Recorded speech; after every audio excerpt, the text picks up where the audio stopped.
eyes are on how the markets will open this morning after President Cyril Ramaphosa's cabinet reshuffle. The rand was already trading at a 3-week high on account of the weaker dollar. To help us understand the latest market developments in early trade, we're joined now by Matete Thulare, head of foreign exchange execution at Rand Merchant Bank. Matete, very good morning to you. Always a pleasure having you on the show.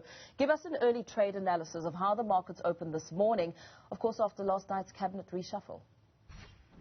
Good morning, Mpho, and I suppose happy Friday. And obviously everyone in the markets is looking forward to the long weekend, especially after last night. I think there was a lot of worry last night, especially when we got the news late afternoon that we are going to have the first major cabinet reshuffle under President Ramaphosa since 2019.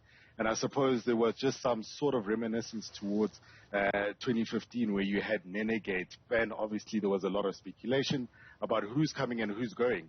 And obviously, I think the big one was Minister Tito Mboweni having left. And I think we have been, being really surprised by the fact that there were a few names that were bandied around, the likes of Daniel Minelli, the likes of David Masondo, Barbara Creasy. Those were some of the names that were coming about to be the people to replace Tito Mboweni.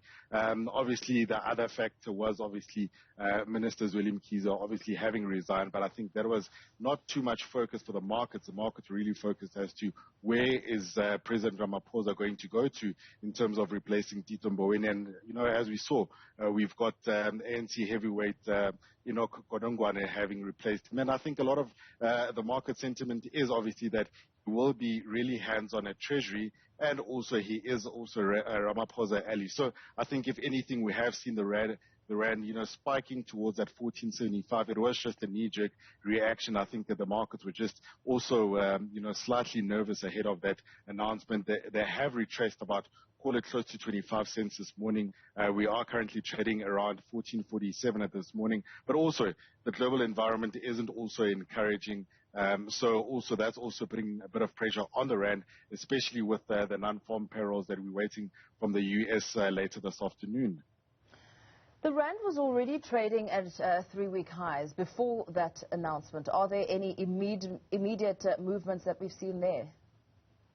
So, look, I think if anything, the rand has been on the back foot, especially given the fact that obviously everyone is really watching in terms of what's going to happen with the Fed. The numbers later this afternoon from the U.S. with regards to the jobs numbers, that's going to be quite a critical factor in terms of whether, the U.S. Federal Reserve Bank will be increasing interest rates in the near-term future or not. And also, I think, when you just look at the global data and also the amount of, EM being under pressure on the back of the fact that there is a lag in the vaccinations. And obviously, we have seen the numbers with regard to the coronavirus numbers globally. They are starting to increase even higher. That's now also making, the market slightly nervous. So across the board, the rand is just not only the only one that's lagging. It's across the board where you have seen all other emerging market currencies also struggle on the back of what's happening from a global environment.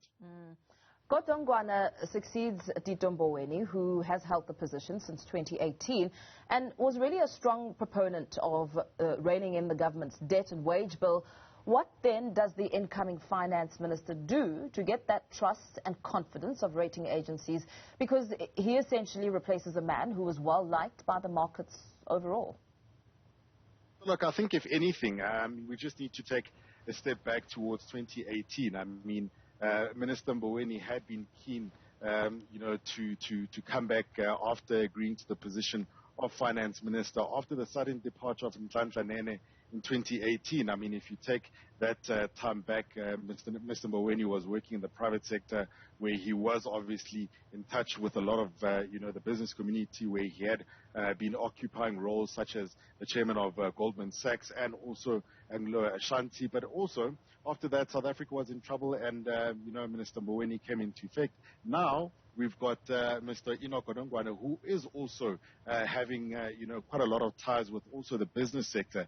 I mean, he is at the moment the chairman of the ruling party's Economic Transformation Subcommittee, and he is also the chairman of the Development Bank of South Africa, and he's also an influential figure in the ANC, and he is regarded as a pragmatic, individual with a pragmatic economic voice as well, and a trusted pair of hands. And I think that's also what the international community and markets want from a finance minister. We do know that he holds a master's degree in financial economics from the University of London, and also he has served as a deputy public enterprise minister in the early 2000s. And also, I think, when you look at it, he is really well known by the local and also international investment community. I think he's also been really proactive in seeking to water down a lot of the populist policies that we have seen being bandied around. And over and above that, I mean, you also just look at some of the other companies that he's a non-executive director for the likes of Mondi for the past 2 years. Also, just about 2 months ago, he was also appointed as a director of the Platinum Group Metals Company.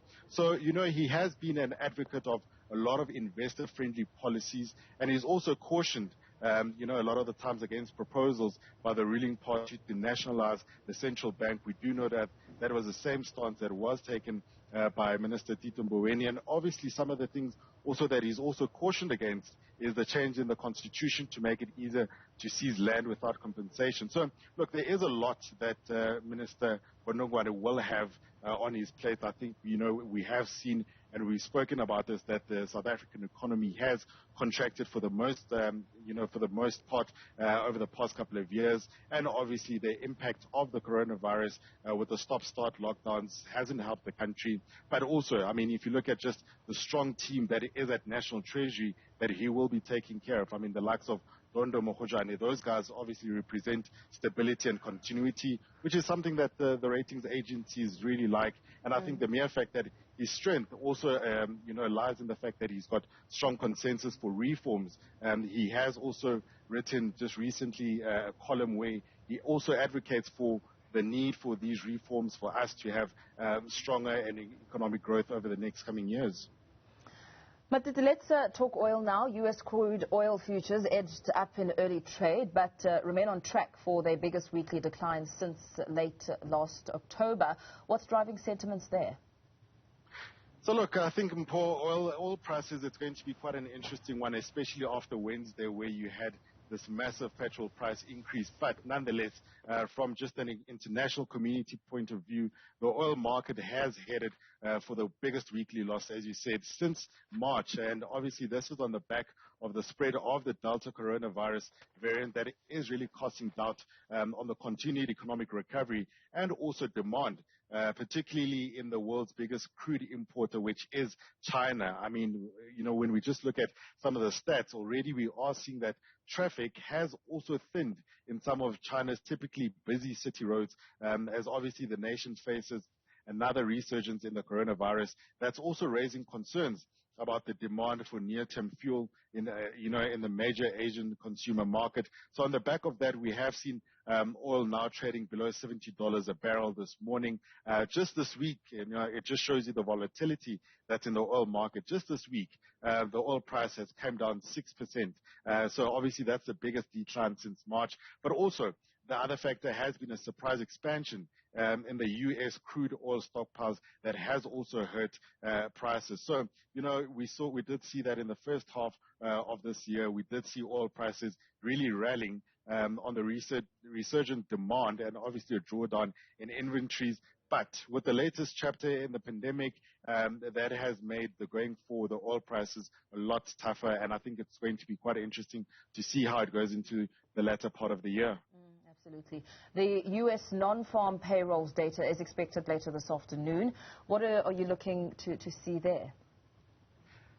Just like every first Friday of the month, we've got the non-farm payrolls. That's quite a really interesting number from the U.S. I think the jobs report will be the key highlight to the end of the week. I think, the markets will be waiting for this. This is going to be taking place 2:30 this afternoon local time. And I think, we're just going to see how the jobs data, how they're going to be updated and how the coronavirus flare-ups are really affecting the biggest global economy in the world, which is the U.S. market. I think a lot of the analysis that we have been seeing is that they are expecting for the month of July 850,000 jobs increase, and this is also after a gain of 850,000 jobs being created in the month of June, and also 580,000 jobs being created in the month of May. But also, I think the labor market there, as we've seen, it's been significantly distorted by a number of factors that have caused a major mismatch of supply and demand, including things such as the ongoing effects of the pandemic. There's also been inducing various restrictions, and also childcare issues, unemployment benefits, and obviously some of the seasonal factors. So I think this number this afternoon for the Federal Reserve Bank, for Jerome Powell and his counterparts, it will also be something that they will be looking at, because that means other details, including the momentum in the private payrolls, will provide a better guide to the labor conditions in the U.S. market, and also guide their decisions as to the right timing for the quantitative easing tapering that they have been speaking about for the past couple of weeks. Absolutely. Thank you so much for your time and weighing in there on some of those big topics.